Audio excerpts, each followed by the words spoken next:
Hey guys, welcome back to DB Talks. And tonight we're going big with the Champions League round of 16 madness. And we're going to be covering all the second legs and all the fixtures that ended up happening. And, we saw a lot of comebacks, a lot of goals, a lot of, I guess, storylines being completed in this round of 16 fixtures. And again, here we're going to go into all the games, talking about Atletico versus Spurs, Sporting versus Bodø Glimt, Arsenal versus Leverkusen, PSG versus Chelsea, where we have two fans joining us to, I guess, review their club and how they did. And we also have Liverpool against Gala, Real Madrid versus City, Bayern versus Atalanta, and then also the Barca Newcastle game we covered in a separate vid. So be sure to check that out. But I guess yeah, let's head into the first game, which we're gonna cover is PSG 8. Chelsea 2 on aggregate, which is such a crazy result. I don't think anyone expected it. I think a lot of fans were kind of expecting maybe even Chelsea to go through this fixture, but them losing 8-2, I didn't really expect to go into this. But yeah, we do have Harmon and Hatem, who are both Chelsea fans. They're going to be joining us for this segment. So yeah, if you guys want to intro yourselves and I guess get into the game. Okay, well, yeah, I'm Harmon. I'm a Chelsea fan. Yeah. And I mean, yeah, what were your thoughts? I mean, going to this game, did you actually expect to beat PSG? Obviously, you guys beat them in the Club World Cup before, and you guys won 3-0. So I guess you guys had a lot of confidence going into this game. But yeah, your thoughts? I thought with the squad we have, I definitely thought we could beat PSG. But let's go into the first leg. Looking at the lineup that was put out, I was pretty happy with most of it, but there was one key thing that was changed from the Club World Cup, and that was taking out Sanchez for our backup keeper, Philip Jorgensen. And I mean, if you watch the game, you know how that turned out. That was It's just such a dumb mistake from Liam Rosenior to do that in a Champions League round of 16 match against PSG. Just I don't know. It just does. We've already seen this last season with Maresca when we subbed in Jorgensen. And then Jorgensen, he performed horribly. Then we put Sanchez back in, who Sanchez has been pretty good this season, I'd say. And yeah, for the third goal, Jorgensen passes it to, I forgot who, to be honest, Vitinha or something. Vitinha lobs it, scores.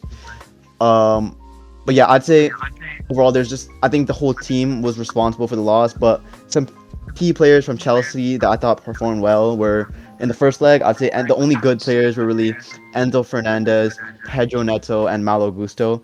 I think those players actually performed well. Like Enzo, goal and assist. Neto, who I've criticized a lot this season, just not having a good season. He's a very frustrating player. He actually was very good in the first leg, I'd say. And then Malo Gusto, uh, I'd I'd say him or Enzo were the best player. He and Malo Gusto did his job. He did have a little bit of trouble with Barcola, but I wouldn't really blame Barcola's goal on him. But yeah, Malo Gusto got himself a goal too, which was nice. And the back line, I can't anymore. I'm just I'm tired of the club at this moment. I'm losing my love for the sport. I'm not even gonna lie. With Bluco in charge of Chelsea, I don't think we can ever actually challenge for the league or the Champions League. Look at the back line. We could see 8 goals over 4 legs. Eight goals over 2 legs. My bad. 4 goals each leg. It's just embarrassing from the supposed world champions. Our defenders are not good enough at all. Chalobah, Fofana, they're decent players, but they're not good enough to be starting week in and week out.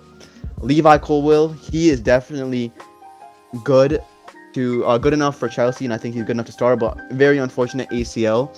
And I think we already needed a center back before Colwill even got the ACL, and then Colwill got injured, and we didn't sign anyone. And now I want to move on to the second leg, where unfortunately Reece got injured, our captain and probably player of the season got injured.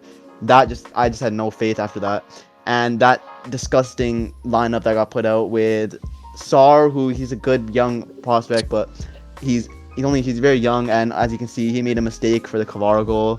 I don't even remember who. Hato, he was okay. I wouldn't really blame much on him.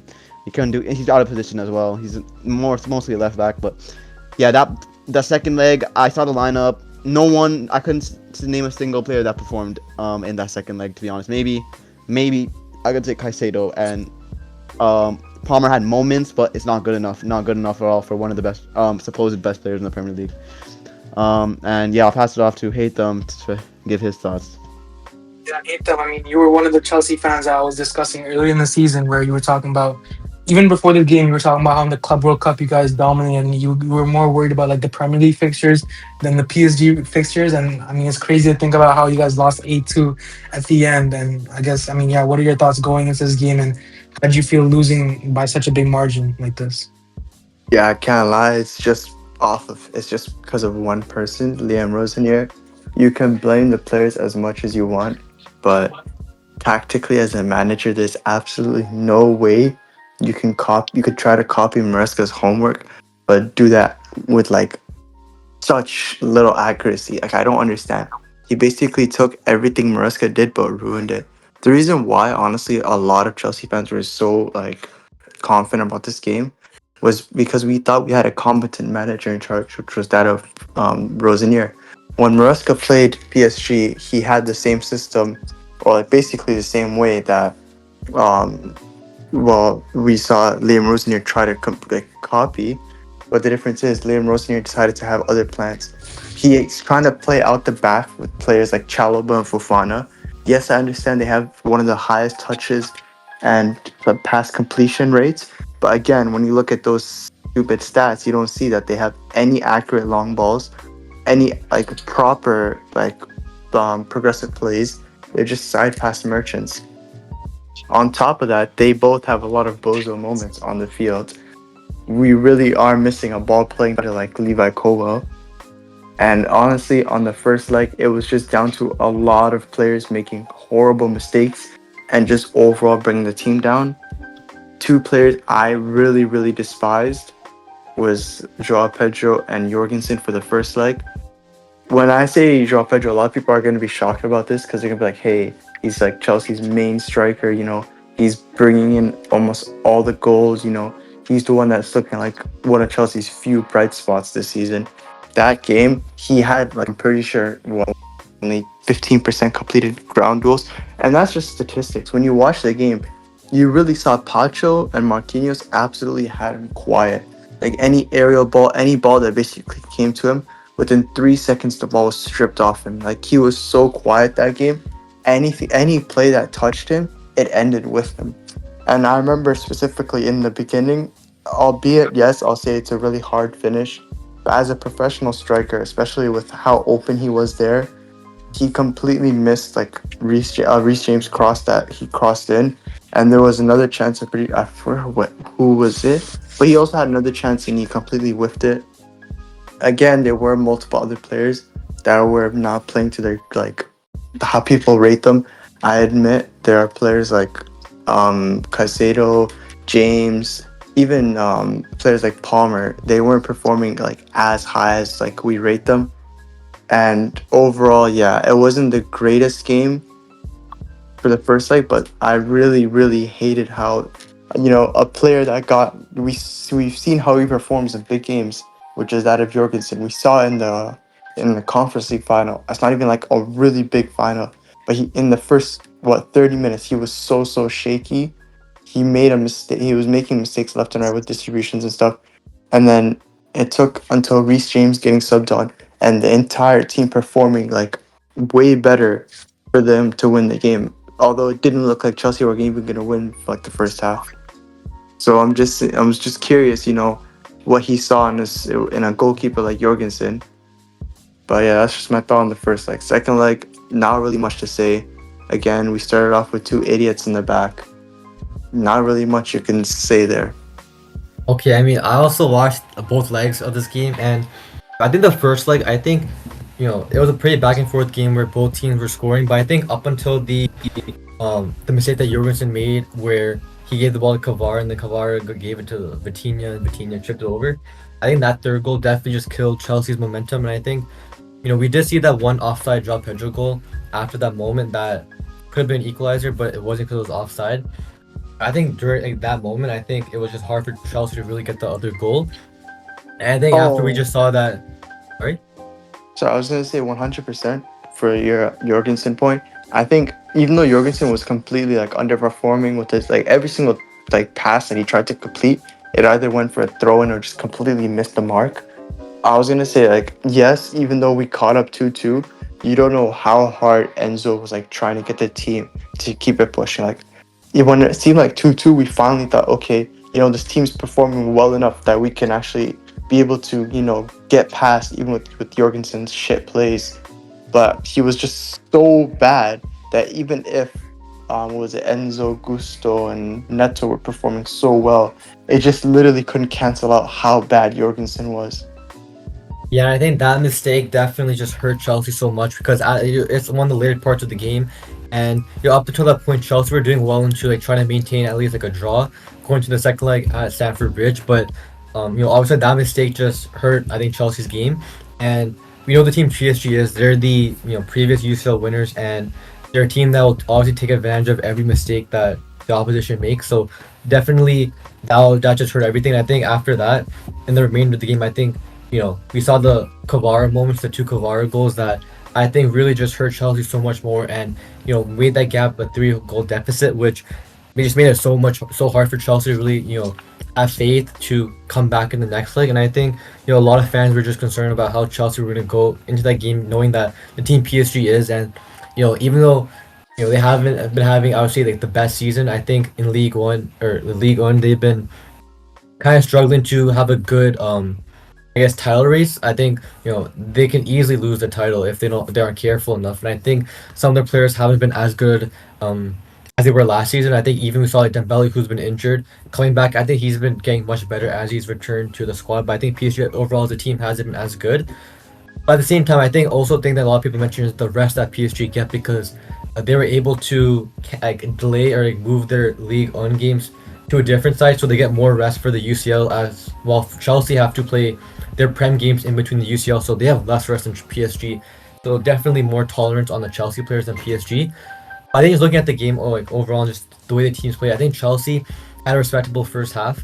I think they did good in getting their goals and trying to like maintain, trying to lose the game and trying to get a good result going to the second leg. But I think definitely those last minutes and obviously the mistakes that Jurgensen made, and kind of also his poor keeping and some of the shots, like the shot that Kvara made, I think that just hurt Chelsea so much going to the next leg. And I think PSG just had all the momentum on their side, and I think with the team that Chelsea had, I think they aren't as experienced as PSG. PSG are again like the winners, so they have so much experience and so much more confidence in Chelsea right now. I think this is like, I'm not sure how many of the Chelsea players is like if this is their first like UCL knockout game, because I know it's a pretty more it's a younger squad, and new signs as well, new players. So I feel like you can tell like there's like the difference in experience definitely has like a factor into how the teams would play. But yeah, like the first leg, I think definitely is unfortunate for Chelsea to end that game off like that. I think that just hurt the chance of coming back. And talking about the second leg, I think I honestly thought that Chelsea had a small chance in trying to turn the whole thing around. But I think we saw in the first 20 minutes that it was over at that point. PSG had like 2 goals in like 20 minutes, and Chelsea overall weren't playing well enough and weren't looking to score a goal. And I think again, like you said, some of the players that were playing didn't really show up, and obviously missing key players like a Reece James, who definitely would have helped Chelsea in some sort of way in either the midfield, probably the midfield he would probably have played there. And yeah, I just think it was very hard for Chelsea in the second leg, and I think they just kind of got embarrassed at that point, and I think it was just hard for Chelsea to really do much in that game against PSG. And I do agree with you, Burjesh. I think the individual quality really showed, because it's actually interesting because I think over the 2 legs, actually Chelsea had more XG than PSG, but the fact that they actually scored 8 goals on you, it just shows that the individual brilliance, especially in these parts of the Champions League where in the knockouts, a lot of individual quality comes into place, where even like we saw in the Madrid fixture we'll talk about later, like a player like Valverde turned up and he ended up basically like carrying Madrid to the quarterfinals. And again, I think players like Kvara, Dembele, Barcola, I think they really stepped up for PSG. And even the quality of goals that they were scoring, I think it was really, really good. And I think, yeah, in the first leg, I think the fact that Jorgensen made those like big mistakes, and I think overall just Chelsea weren't having a great first leg. I think those things really costed Chelsea from coming back. And even like starting the second, like conceding 2 early goals, I think that just ruins your whole momentum going into the game. Yeah, I just think overall your defensive issues still are still prevalent, because we've seen throughout the season where like even versus Sunderland, against Leeds and stuff, a lot of your defensive mistakes are just kind of because your players are too casual, they kind of just too passive, and even like passing out the back, you guys kind of make a lot of mistakes. But I mean, yeah, what are your thoughts on your whole defense situation? Do you think people should leave? And do you think any like target signings you actually want to see come into Chelsea to transform your team? Okay, yeah, I think our defense needs there needs to be some major adjustments. I'm very happy with the fullbacks in Kukurea and Reece James, and then even Malagusto as backup. Malagusto's very good backup for a backup player, and Hato as well. I'm very happy with the fullbacks and the depth there, but the center backs we have no no good depth, and our starters are depth level. Like Chalba and Fofana, they're good players, sure, but they're not good enough to be starting for Chelsea week in week out. Keeper situation. Jorgensen, that guy, I don't even, he needs to leave the club. I hate that guy so much. He's not good enough. Is he even worth mentioning as like a backup I don't keeper? know. No, He's no, so I bad. don't want to. His career at Chelsea should be done. And then Sanchez, I think he's been good this season. Clearly Liam Rosenior does not think the same. Um, but I guess I don't know. I'll be fine with a new keeper. I think that'd be nice. But I think there are definitely areas we need to focus on more, such as like center backs.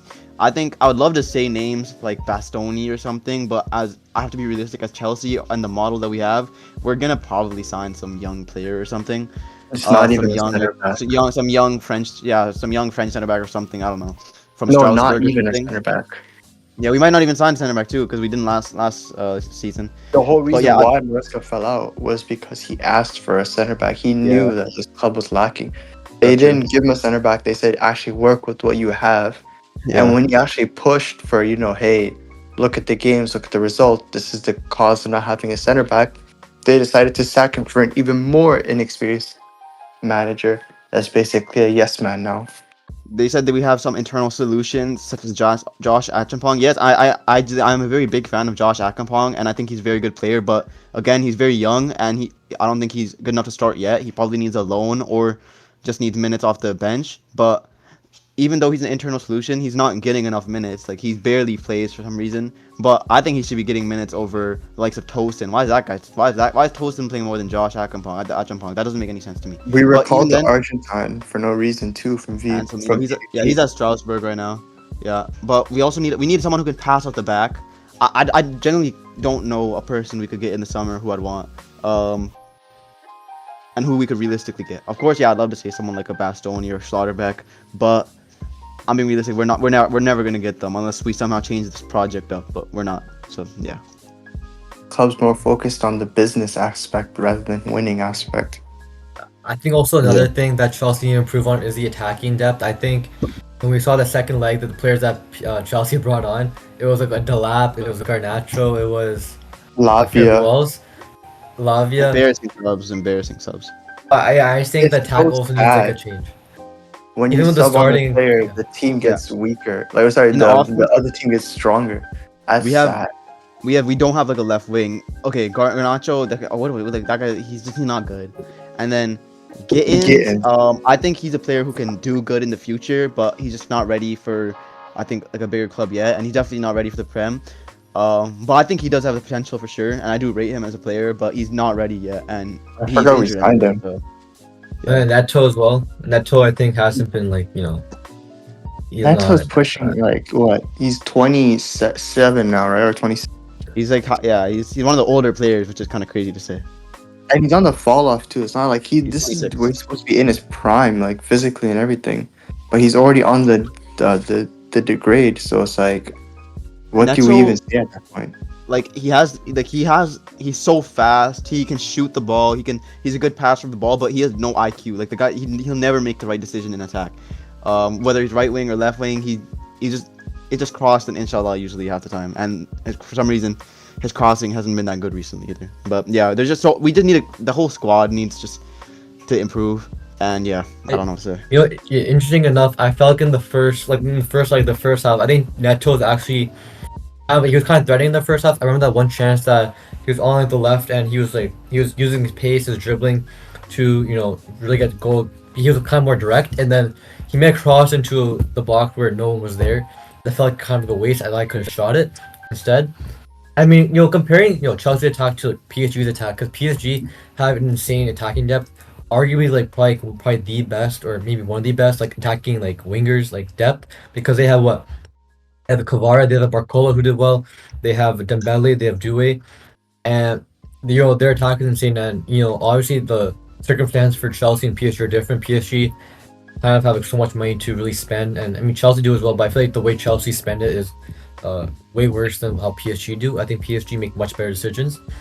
So really, I think with this exit in the UCL is early exit, and I'm not sure where Chelsea will end up in the Prem if they'll make UCL again next season. But I definitely think like the summer window will be huge, to see if Chelsea even stick with Liam Rosen here, because there's a big chance that he might even just get sacked for a different manager. I'm not too sure who, but there could definitely be the possibility that he doesn't stay, and also just the players that Chelsea bring in, who they sell, because I think Chelsea do need to sell some players.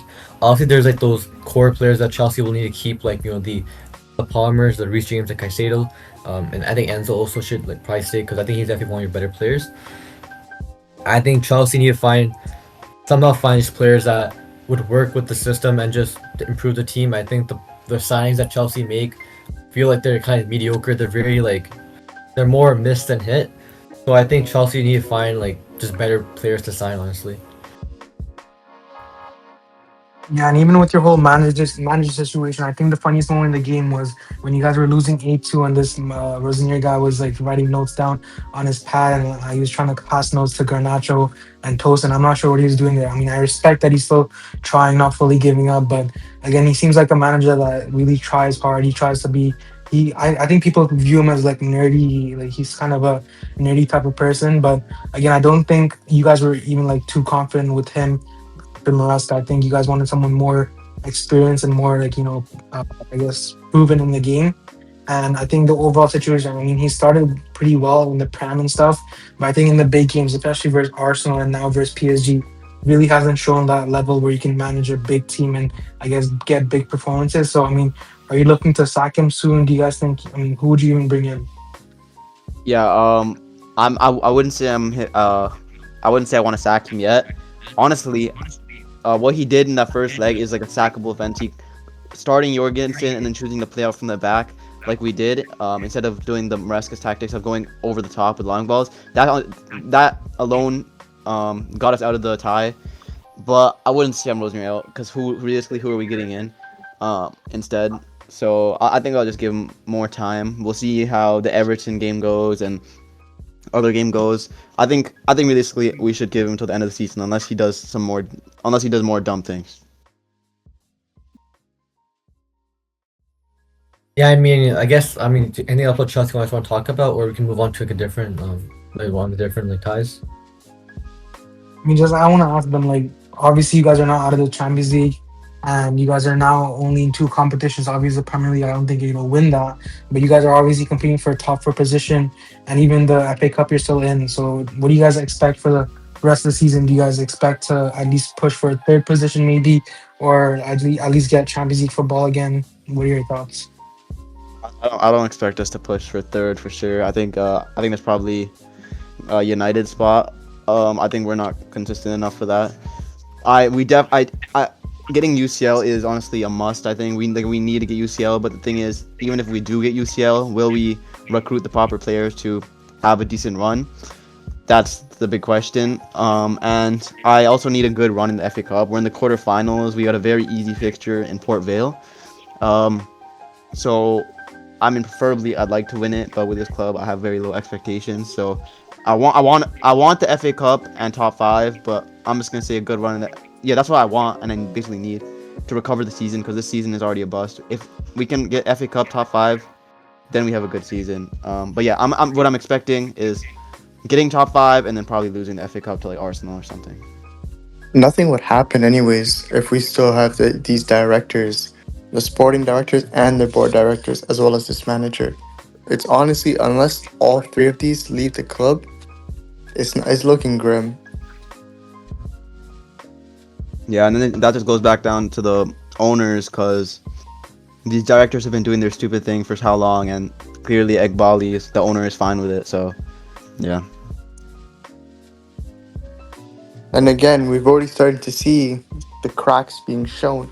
What first season in the UCL dominated, like I wouldn't say dominated, but we were like going really really nicely. with Maresca. Yes, he did make some mistakes. I feel like that was near towards the end where he was trying to make points and statements, such as Karabakh, where he started an inexperienced Hato as like proof, saying, "Hey, we need center backs." Even in the Prem, where it felt like games that should have been won, he started questionable players when others were healthy, such as Tosin and stuff. I feel like that was when he was like testing the board in that sense. But overall, it was really hard to, complain about Maresca. He was doing with what he had, which were very, very garbage players, and he somehow made most of them look average. Like when I say last season, he made Tosin look like a decent player. Club World Cup, he like rejuvenated Neto, albeit Neto again it felt like just a purple patch. But we never really had much complaints about Maresca. Well, when I say we, I mean me and Harmon, realistically. And then as soon as Rosenier came, a lot of things Maresca set in stone, which was keeping Reese healthy for like a season's whole 2 years basically. He goes out here making Reese overlap for like 3 games in a row, full 90s. Subs off Gusto, even though Gusto had like little to no minutes, making questionable subs, not even like doing proper tactics. Like again, second leg of Arsenal, we're one down.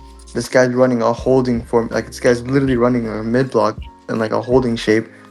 Like it's just questionable, honestly, how this whole club's being run.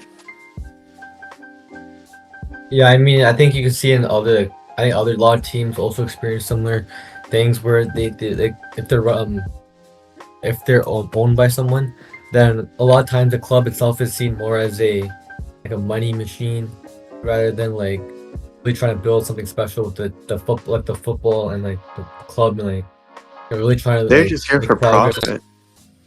I mean, that's kind of how like rich people kind of operate, where they prioritize money, obviously, and I think that also just it definitely affects the way a club is run, and that can definitely have a negative impact on the way the team is, because obviously the players you sign are important, and if they're not making the right choices and the right players to make a team, then it's hard for the Players here team are to really signed for do just well in resale value. competition. Yeah, it's definitely a difficult like situation, and yeah, I don't know what else to really say. I think even just the football, I feel like the players have to do more. Um, and yeah, I think PSG also just a very well operated team, and they just are super good, and they're very, like I said, they're very experienced. They're defending their title, and I think it was going to be very hard for Chelsea to really beat them in the first place. And I think PSG just played super well. And I think the players brought their best. I mean, we know Barcola, he was struggling to score until he played Chelsea twice. He scored in both games, and Cavara also was just insane. He got a hat trick over the 2 legs, and PSG just played super well. And I think obviously they want to defend the title super hard. They're definitely one of the better teams and remaining in the competition. So yeah, we'll see what happens with PSG.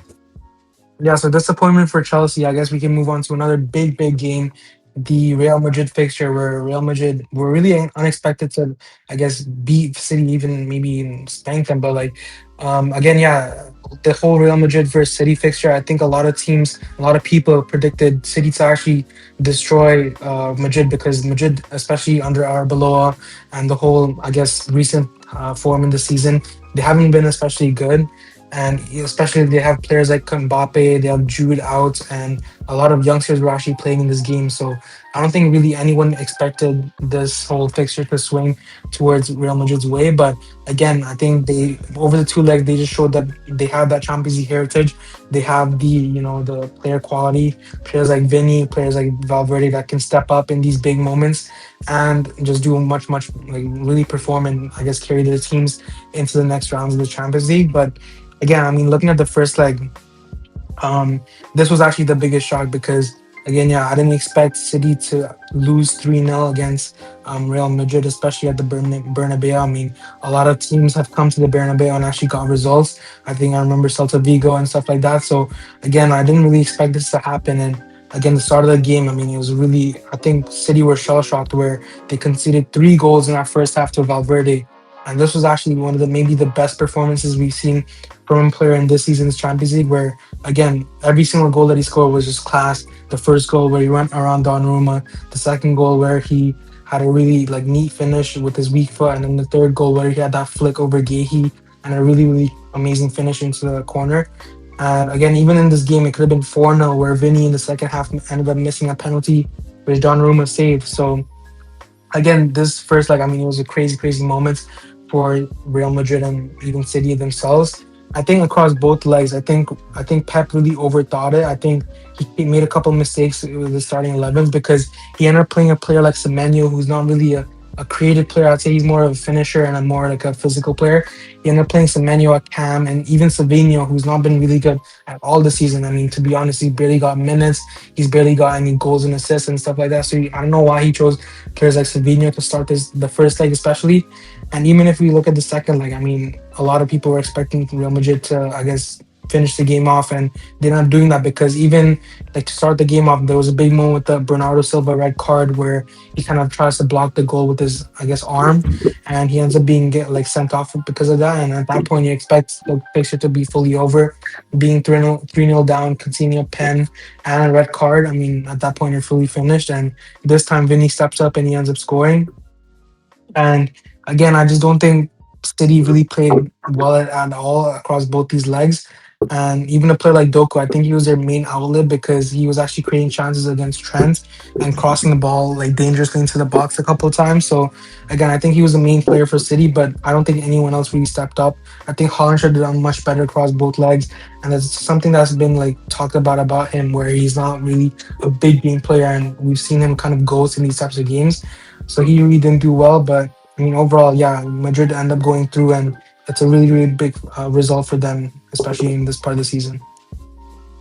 Yeah, I also watched these games, and I think some people kind of underestimate Madrid a bit because they know like recent form Madrid are kind of prone to just not having good performances and they kind of can like get like a weird result like a draw or even a loss.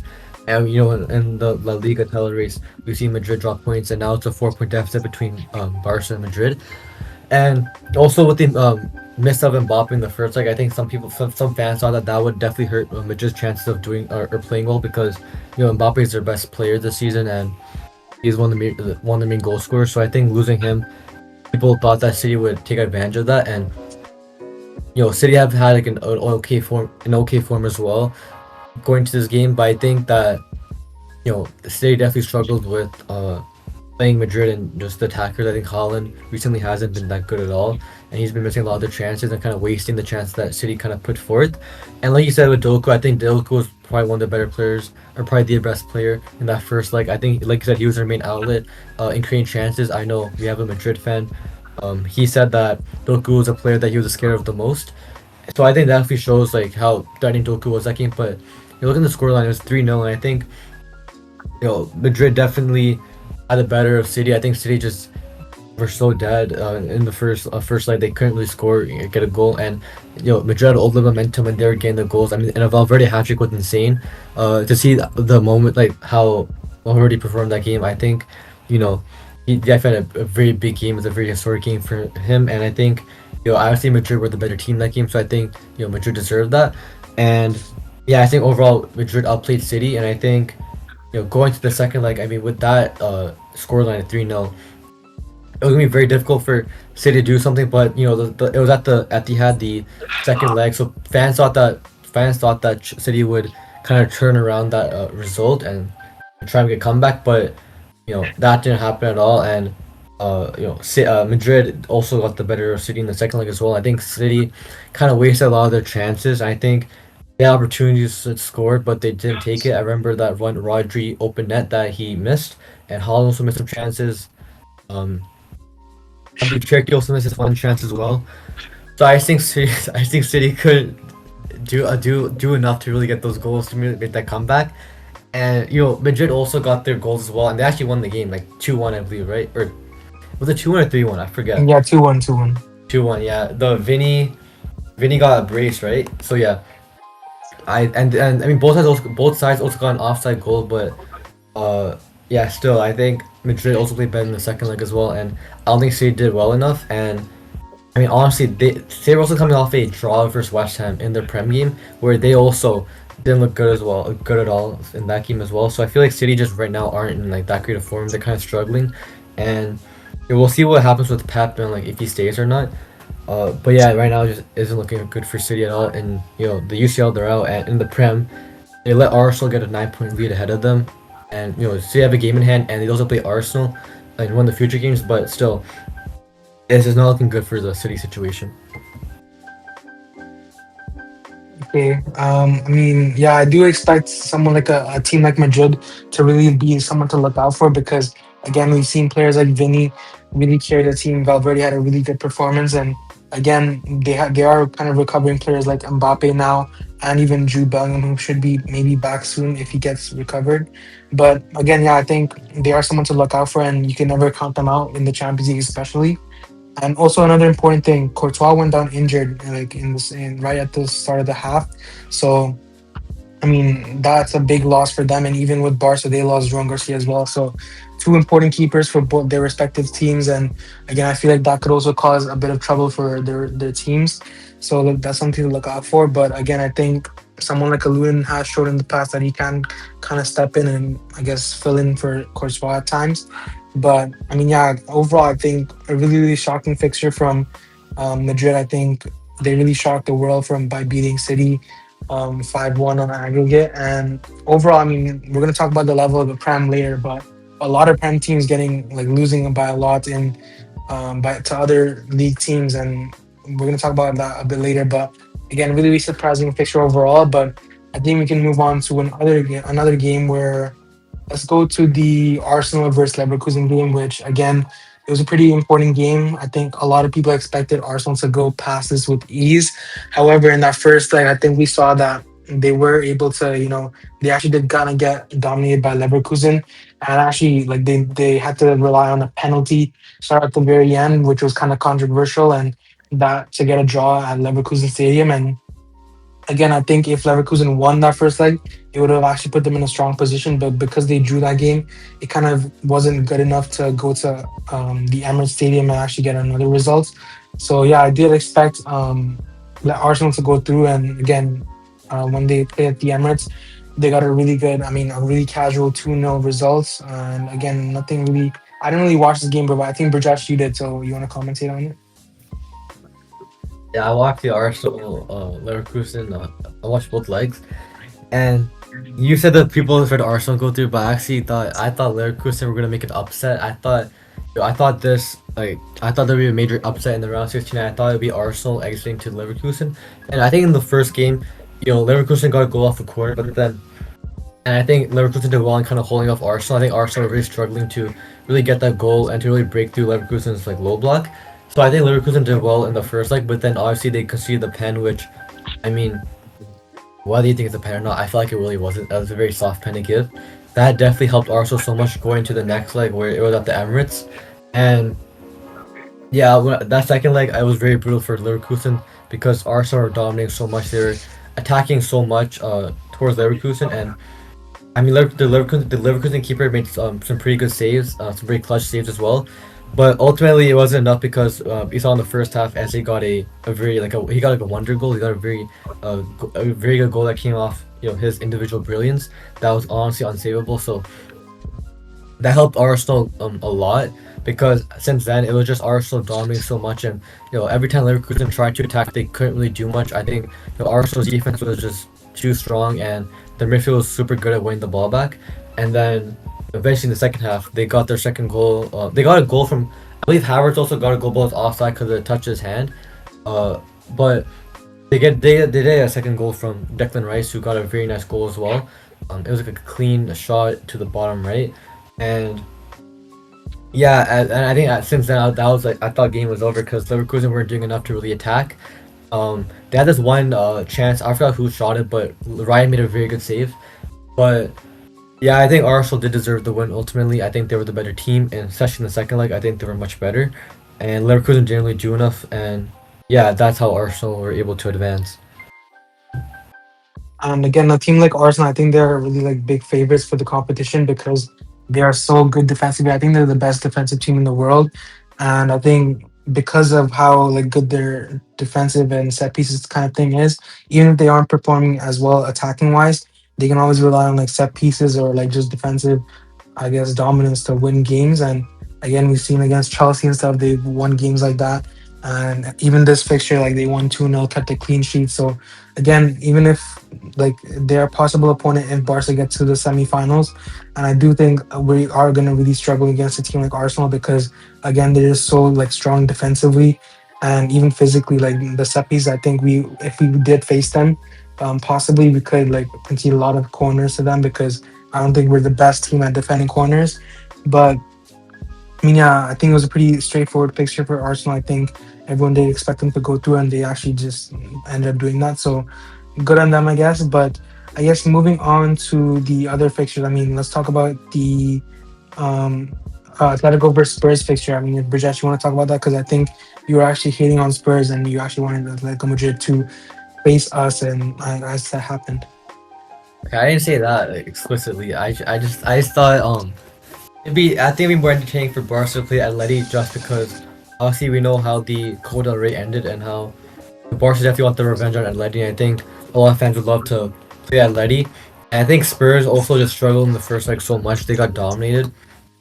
And in the second leg, I didn't watch the second leg. I wasn't able to, but I did see that Spurs won the game, but they didn't have enough goals to change they couldn't lead on aggregate. So Atleti advanced, and I think Spurs are having a pretty disastrous season. I mean, they're on the verge of getting relegated, and now they're out of every competition. So, or I think they're out of every competition at least.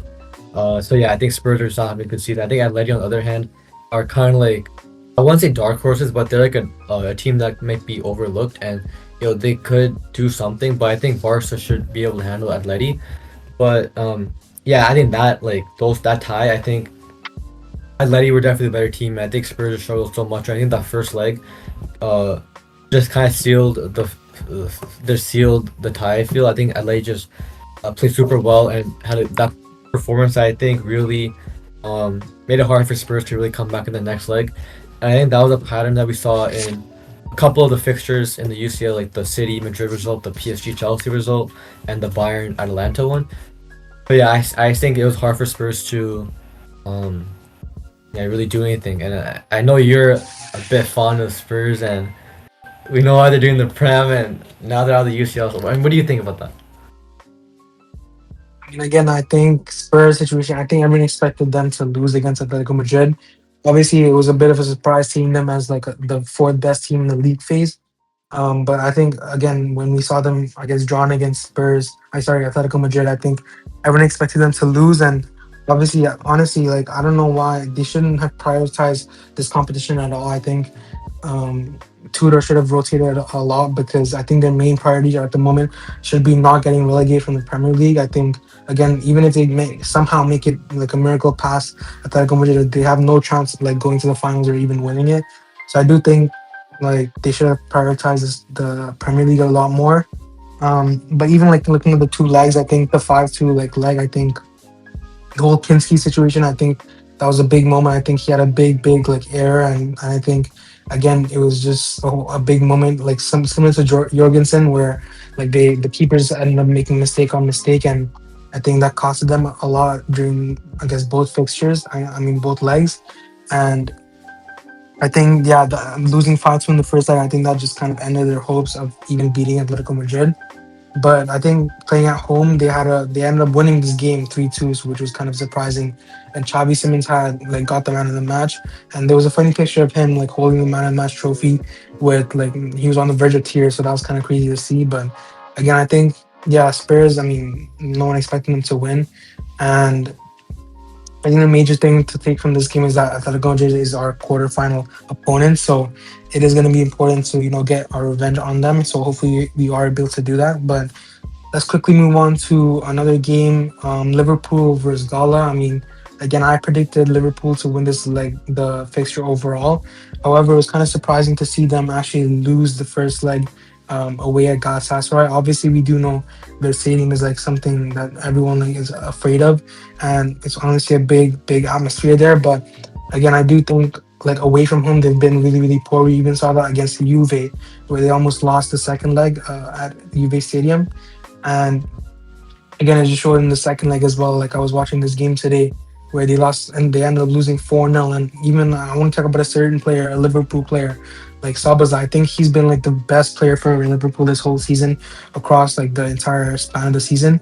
I think he's been so crucial in like just coming up in clutch moments and I guess dragging Liverpool to win games. So again, he performed really well. I think in this game specifically, and I think again he just started the comeback for Liverpool. And I think as soon as like the second half hit, I think they scored like I think 3 goals in 10 minutes. So again, I think Galatasaray really fell off, and also Osimhen went off injured. So I think there was an issue with his arm. So unfortunately for him, he couldn't continue the game. But again, I think Galatasaray didn't do enough and didn't do well enough to get past a team like Liverpool. Where actually only two of the six teams that are actually going to the quarterfinals from the Premier League. Yeah, I think I didn't really watch the games for. I watched a bit of the first leg, but not the second leg, and I actually picked Liverpool to go through. I thought Liverpool. I thought they would struggle in the first leg at what city is it? What city is it in again? What's the city? What's I forgot what city. Istanbul. Istanbul, yeah. I thought Liverpool struggled there because we know the atmosphere that that stadium has, and just also Galatasaray's momentum. I think also been good. So I thought Liverpool struggled there, but I thought at Anfield Liverpool would get the better of Galatasaray, and Liverpool only lost 1-0 in the first leg, and then I thought that in Anfield they would turn it back somehow. But they actually dominated, and I was actually very surprised by seeing the result and how the team was and like the players that were scoring.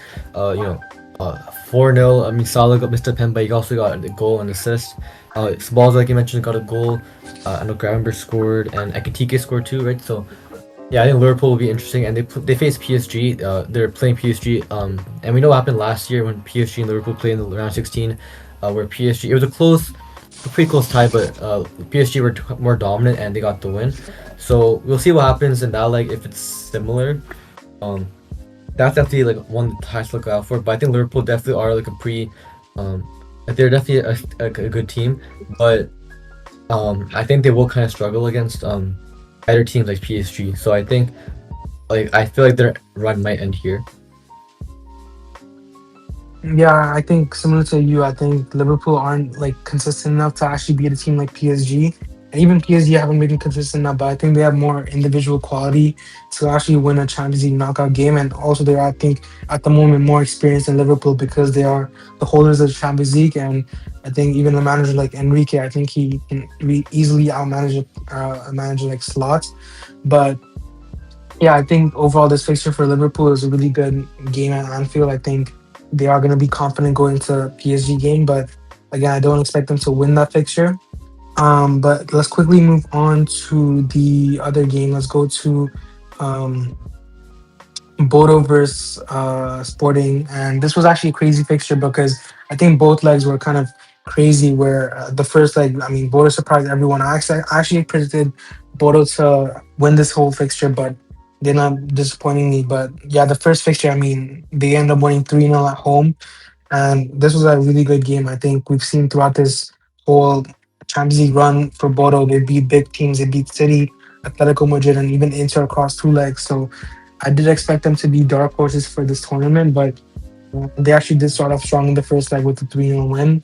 And even players like I think they have Hog and like another a couple other players like Fats. I think they've been really good for Bodo. But in the second leg, I think they really shocked me that they lost 5-0. I think again I didn't expect this to happen. I think yeah, 5-0 is a pretty crazy result, and even players like Trincao getting two assists and Araujo and Suarez getting GA. I think they just stepped up in that second leg, and again, I think overall deservingly they ended up winning 5-3 on aggregate. So I guess they deserve to go through. But again, they're gonna be end up they're Sporting are gonna end up playing Arsenal. So that's pretty interesting. Hopefully they can kind of make an upset because again I do want to see Arsenal go out of the Champions League as soon as possible. But yeah, other than that, I mean, what are your thoughts on this whole fixture? I had Sporting to go through, but I think in the first Bodo had a strong performance. I thought it would be difficult for Sporting to come back, and I thought Bodo would have actually sealed it. But I mean, yeah, Sporting definitely had a big comeback, and I think it was well deserved one. I think they definitely played better than Bodø, and I think a lot of people hyped up Bodø to actually go far and make a run to be like the underdog story, but it comes to an end, and Sporting play Arsenal. And I hope Sporting get a result against Arsenal. But yeah, I just think overall, like, Sporting were still pretty decent in the group stages. They got top 8 until they were good. So I thought, but I thought that they also have some very good players performing the UCL this season. I think Trincao has been pretty good this season. This good in the good have been pretty good in the UCL this season. I think Suarez, the striker, also been doing well. So yeah, I just think Sporting were impressive, and I think they do deserve to go through to play Arsenal. Yeah, I do think the fixture against Arsenal is going to be interesting because in the past we've seen Arsenal beat them 5-1 in the Europa League. But again, you never know in these knockout fixtures where a team can cause an upset. But yeah, hopefully that happens. And moving on to our last fixture, the round of 16, the Bayern game where they won 10-2 on aggregate. And again, we've seen in past years where Bayern have faced a team like Atalanta and kind of destroyed them really by big score lines. And again, I think across both legs. They won 6-1 and 4-1. So again, I think Bayern are like probably maybe one of the best attacking teams in the world at the moment. I think their attacking trio of Luis Diaz, Michael Elise, and Kane is one of the best attacking trios in the world. And again, they showed it on display where almost everyone like ended up getting involved in all their goals. So again, really, really good overall from Bayern. Again, I do expect them to go. I did expect them to go through. And now that they're going to be playing Madrid in the quarterfinals, that's actually going to be really interesting because, again, Madrid have been picking up form recently, and Bayern especially, they've been like consistently good throughout the season. Yes, they did slip up against Arsenal, but other than that, I mean, they've been dominating games that they played in. So yeah, that's gonna be a really interesting quarterfinal fixture to see and look out for. But yeah, what are your thoughts overall? Yeah, I think again, like I said, Bayern probably one of the better teams in the world, and their attack is super stacked. So I felt like going to this game, I thought Bayern were definitely the favorites, and I think Bayern definitely played better. And they got an insane first. The first time they made it 6-1. I think that was an insane scoreline. And I think that Bayern definitely one of the favorites to win the UCL. And I think they play Madrid now. I think that'll be a very interesting matchup. I think one of the better, like probably the best, like more entertaining matchups in the quarterfinals. So yeah, we'll see what happens there. But yeah, I think over Atlanta, I think Atlanta didn't have enough to really go against Bayern. I think Bayern are definitely the better team. So I'm not surprised that Bayern dominated in the fashion that they did. And I know they have a bit of like a keeper situation, like dealing with injuries and stuff. But I think they're gonna get Neuer back soon. So yeah, I think, and they also have a lot of good players that are returning. I know Davies is injured, sadly, but I guess they also have other players like Musiala returning slowly. So yeah, and their depth is also pretty strong, and they have good players around every position. So they're definitely a team to look out for. And so yeah, I think it'll be interesting to see how they play against Madrid. I do think Bayern do beat Madrid though. Okay, yeah. I mean, other than that, that pretty much wraps up like all the fixtures that we covered. But I want to bring Harmon and Haytham back in. I mean, obviously, you guys are out of the UCL now, but who do you guys think are the favorites going forward? Who do you predict to win the UCL going forward now? I predict Real Madrid to win the UCL because overall I think they got the individual talent. My guy Kylian Mbappe, I think he's gonna literally just carry them to the UCL final. I think the winner of the Real Madrid Bayern tie will win the whole UCL for sure. That's definitely one of Okay. those two. But I think Real Madrid personally. Oh, Arsenal. I know it sounds crazy, but again, seeing how, yes, even as a Chelsea fan, You you got wouldn't cooked. want your, haha, you wouldn't want your oppositions to win. You wouldn't want, like, your direct rivals to win at all. I'm not rooting for them to win, but I'm just saying who I see as like a real clear favorite, as much as you don't want to say it. It is Arsenal. Out of this season, they're the only team to stay like completely consistent. Not much controversies other than like, shaky, very, very shaky calls.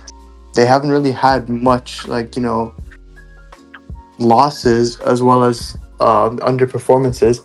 Maybe in like one or two games this season, they're performing very well in all competitions. It doesn't seem crazy to say Arsenal might win it this season, which is very sad to say, but that's who I unfortunately see winning. Okay, so do you think Arsenal will win the quadruple. If you think they're because they basically already locked up the Prem, they're in the final of Yeah. the Carabao Cup. You think they're gonna win the UCL? Do you think they'll can go? Do you think they'll win the quadruple or treble? It's not looking unlikely as much as I'm saying it. It actually looks like okay, winning the Carabao Cup. I do think it goes to City. I think City performed more in the bigger game, but they definitely have logged the Prem, and it seems likely that they're logging in for the UCL. No, I think the UCL. There's so many of the other teams that have a chance to actually win it over Arsenal. I think if Barca and Arsenal face off, I think Barca beat Arsenal and go through to the Not at final. all. Not at all. I'm not sure Arsenal about that are one way more because defensive, and they're way better as like Oh, we moving as like know. to a team. It's definitely Arsenal. Yes, on Well, paper it Barca. may look like no. On paper it may look like there's so many more better Barca players.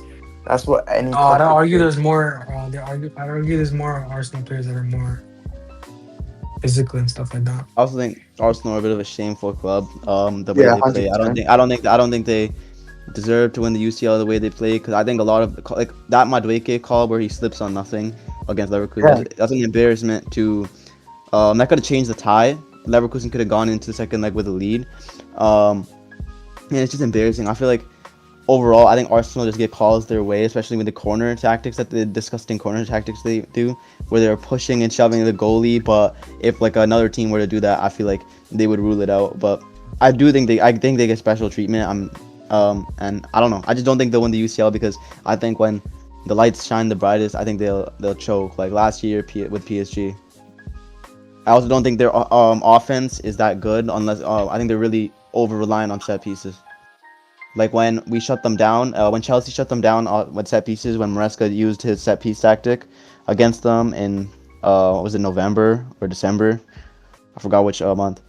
We kind of shut down their set pieces, and we're overall a better team. I think Arsenal can be shut down for sure, and I don't think they will win the UCL.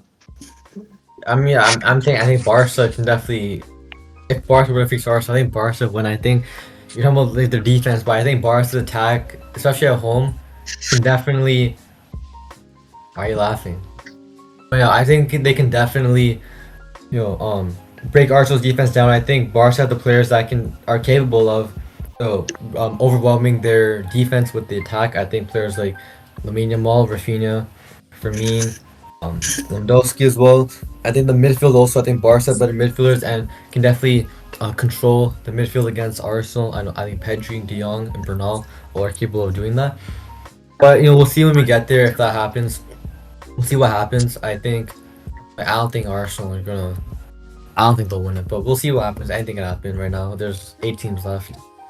Um, Yeah, I did want to and ask. I just think even if we play Arsenal, I think we've played a team like Newcastle, who I say have a similar type of brand of football to Arsenal, where they try to be, like, really physically dominate teams and they try to win set pieces and stuff like that. But again, we did do pretty well against Newcastle, and I think also against Arsenal team, we've seen a lot of times this season where they struggle to score goals if they aren't able to score from set pieces. So there is always a chance that Barca, are able to punish them. But again, it's going to be down to that game, and I think Barca at the moment have to take each game step by step and potentially, like, at least get to the semifinals first and then worry about that. But again, I think Barca obviously are going to be one of the hardest fixtures for Arsenal at the moment.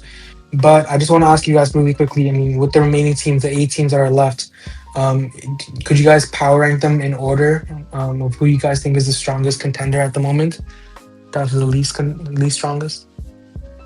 In terms of like how good they are, or just like the UCL, like potential in the UCL. Like almost like a power ranking. If you were able to power rank those 8 teams, where would you place them in order? Brijesh, you're going to start. You want me to start? Okay, let me just look at quickly like the teams in it.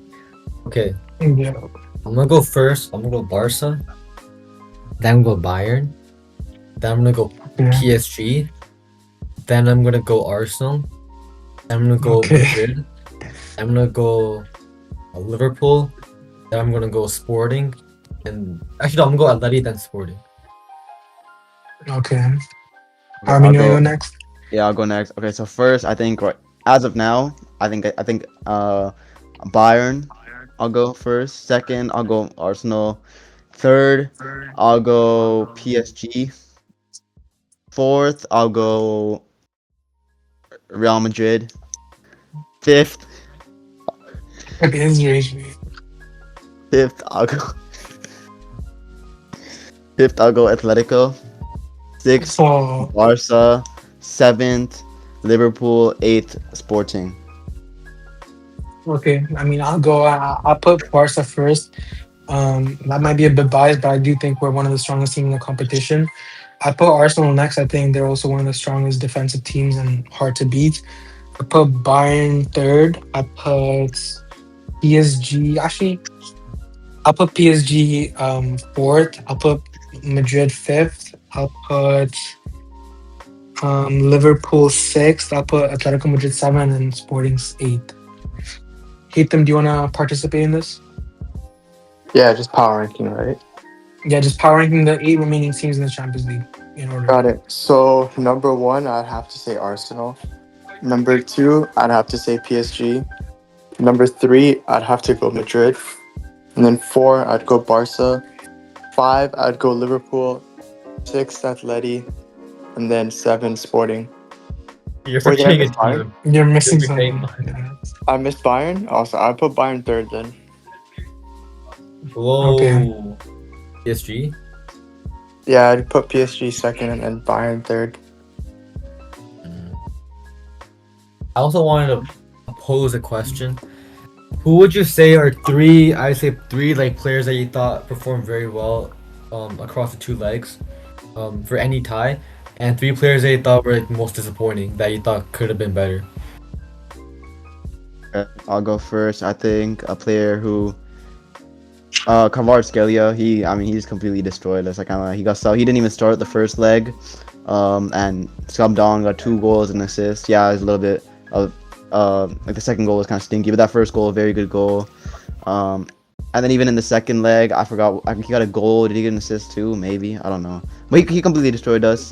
He was great play. He was great in that leg. Another player, I'll go disappointing player. I'm gonna go Cole Palmer. He's supposed to be our guy. He's supposed to be our guy, like who is supposed to score the goals in the big games, and I've just been very disappointed with how he's been performing. I think in the second leg, to be fair, he improved. Like he'll turn a defender, but then he'll just pick a stupid pass or something. And his shooting's been off lately. That's like was one of his best, like in early 24-25. Like not early, but like the first half 24-25, I'd see him score outside the box goals every month. I don't even remember the last time he's even scored a goal from outside the box. Every time he shoots the ball, I'm not confident. Yeah, I'm very disappointed with Cole Palmer. Another player who I thought was very impressive, I'll go Valverde. Scoring a hat trick is kind of crazy, especially in the position he plays. Like I could see Enzo Fernandez scoring a hat trick because I think he's a very different player. He's more of a box crasher. But Valverde, the goals were very nice as well. And then another player who I thought was very good was I'll go Dominic Szoboszlai. I think today he's 100% Liverpool's best player, and overall across the season as well. Got a goal, won a pen. Yeah, Salah missed it, whatever. And he overall just does everything for the team. He'll take a shot, and then right after he'll be on the other side making a tackle that saves Liverpool. And then now another disappointing player, I'm gonna go Lamine Yamal. So that first leg performance. You know you're not serious. You're hiding your. No, 100%. First leg, I don't think Yamal was good at all. Yeah, you could say Yamal's thing is like completing dribbles and then creating chances. He did none of that in the first leg. And then even the second leg, I thought he was quite disappointing compared to other players like Rafinha and Fermin Lopez. He scored like pens, sure. But overall, even the assists, yeah, he turned the defender nice, but the assist was a little bit lucky as well. I think overall, I think he should have done better overall across, especially in that first leg. And another disappointing player, I'll go off the top of my head. It is a little bit hard to think. Chalobah or Fofana. I mean, I don't have high expectations for them. That's the thing. Like, I don't know. I'm trying to think. I guess if I were to go, like a City player maybe, or a City player. I mean, I don't really have high. I don't know. You're That's saying Rodri. I don't really have high. I guess I'll go Due in the. I think he was kind of not impressive in the Chelsea PSG game, especially against a very shit side. Like I just I don't think he agree. was that good. He got one assist, sure, but He got it lost wasn't. with that Gusto first leg. I think he was very underwhelming, especially compared to the season he had before last season. Best young player in the UCL for sure last season. But I think he was disappointing for sure in our tie. Yeah, honestly, if I were to go, I'd say everything Harmon said. Although I would just throw a little bit more shade on players like Chalobah. Disgusting players, man. I don't know how they're pro footballers. But yeah. Okay, I Oh, guess I actually, can sorry, go. wait, sorry. Another disappointing player to me was Pedri. To me, he's just one of probably the most overrated player in the world. He's one of those players who makes himself look busy. I think I'm not even trying to rage, but he's just, in my opinion, is not a good footballer. And I don't think he starts for most clubs. Like You know, second there's a leg, show for Tchouameni being the best midfielder in La Liga. I do The think shock? Tchouameni is I a didn't better even know player. I that. mean, Is 100%, Valverde or 100% think Tchouameni Tchouameni? is a better player. And Valverde is 100% the best midfielder in the league. But overall, like that second leg performance today, watching that game, Pedri just overall like it's like he was a goat. I didn't even realize he was playing. He just doesn't do much on a pitch. I heard you say goat. Ghost, Yeah, I don't heard goat. ghost. But either way, I disagree with I had a your mix of both. Lamine and He's the Pedri greatest shout. goat. I personally disagree with both your shouts on Lamine and Pedri. I think okay. I'll say Lamine kind of struggled a bit in the first. I felt like it was very hard. I think Newcastle just was kind of hard to break them down, but he just scored a pen that equalized the tie and helped Barca. And today, I think he was super good, super.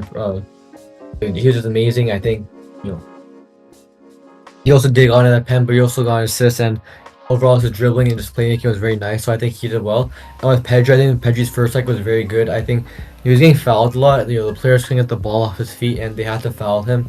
And he was doing super well at just holding onto the ball. And even today, I think he had a more quiet game, but I still think it was a very important cameo from him, and his impact is very important. So I think, yeah, people may not notice it, but I think today he was definitely very good at what he does. I think he was great. So I would disagree with your two shouts.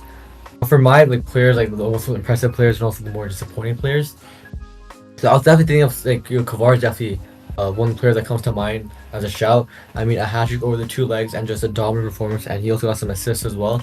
I definitely think that he was a huge impact. He had a huge impact on the tie. And you can even say Barcola also was one of the players that you say is one of the more impressive. Even like a Safanov, who in the second leg made some pretty crazy saves. He definitely deserves some credit for that. But I wouldn't say he's in my list of impressive players. I didn't think of it for the players, but Valverde is also a good shot because he got the hat trick in the first leg, and he was good overall. Even Vinny is also a shot because he also is the same way, and there's a few Bayern players as well, like Elise, or Kane, but um, uh, but um, I'm okay. Yeah. For me, I'm gonna go with I'll go with Alvarez as one of my picks. I think the both legs, he was very good. He got goals in both legs and some assists as well. And Spurs are obviously aren't in great form, but I think still Alvarez definitely is. I'll say he's Atleti's best player, and he was definitely one of the main reasons why Atleti dominated Spurs and kind of breezed past them in this tie. So I'll definitely give that to Alvarez.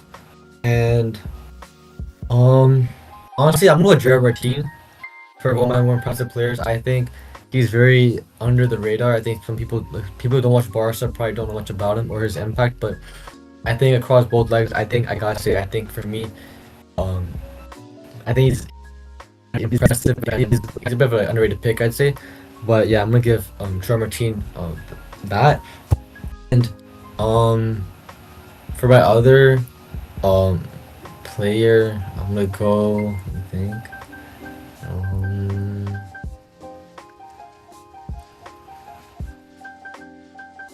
I guess I don't know actually. It's very hard.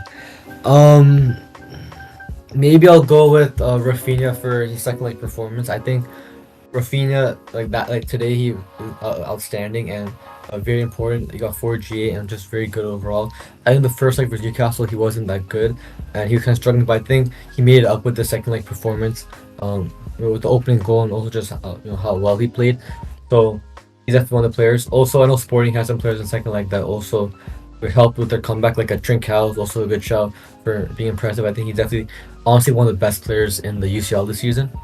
And for my disappointing players, I'm gonna go with Holland for one of them. I think at the start of the season, Holland was on fire this form, but recently he hasn't been taking his chances well. And he's been missing chances, and he missed a lot of chances. And I think he just couldn't break through Madrid. And I think his missed chances are the reason why they couldn't really generate that comeback against Madrid. Another disappointing player, I'd say, um, is like probably Van de Ven. I think um even though Spurs are a struggling team, I think Van de Ven in the first leg really screwed up and didn't really do much. And I feel like he's one of the main reasons why Spurs just couldn't. Like Spurs got utterly battered in like the first leg, and just second leg it felt just unrecoverable for them at that point.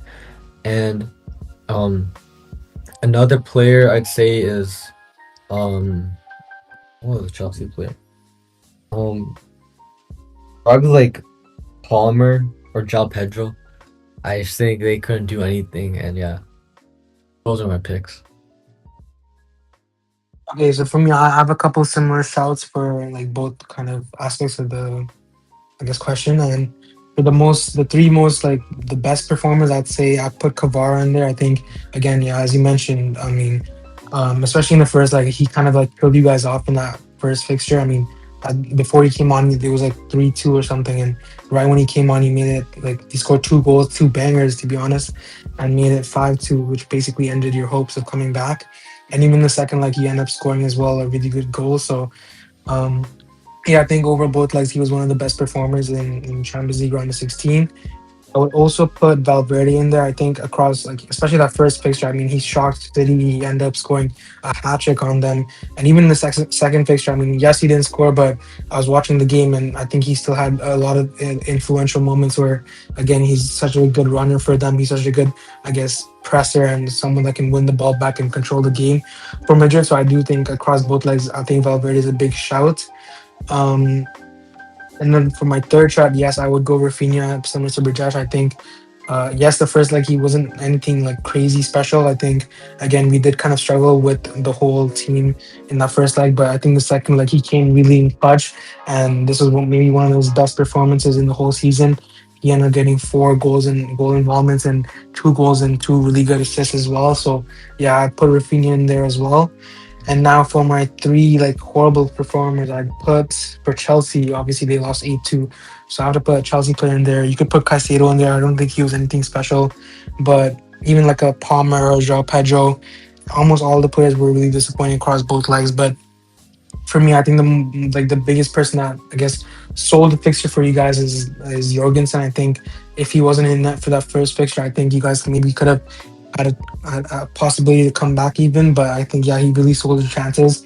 And similar to that kind of thing, I think I put Kinski in there as well for Spurs. I think again, similar to Jorgensen in that first leg, he had like a couple of big stinkers, and he ended up getting subbed off in the 17th minute. So that was a crazy moment.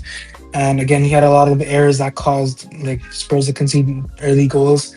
And yeah, I just think he really cost the fixture for Spurs in general, and they actually end up like winning the second leg. So if you think like if Kinski wasn't in that, could they have actually come back?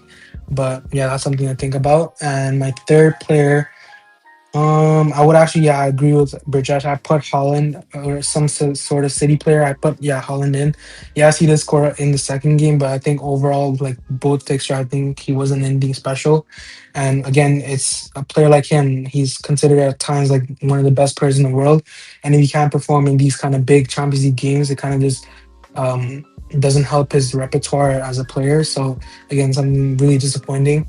I'd also put someone like a Semenyo in. Yes, it's his first ever like time playing a Champions League game, and to play against Madrid in your first ever Champions League game is kind of crazy. But again, I think across both legs, he really didn't do too much or anything special. Even Gehi, yes, both of them had their first Champions League fixtures, but again, I think they were both disappointing across both legs. But yeah, those were my shouts for both things. Yeah, I mean, any final thoughts? I mean, any predictions or hot takes you wanna bring forward for the quarterfinals of the UCL? Okay, just before we wrap up, I guess we can do one hot take.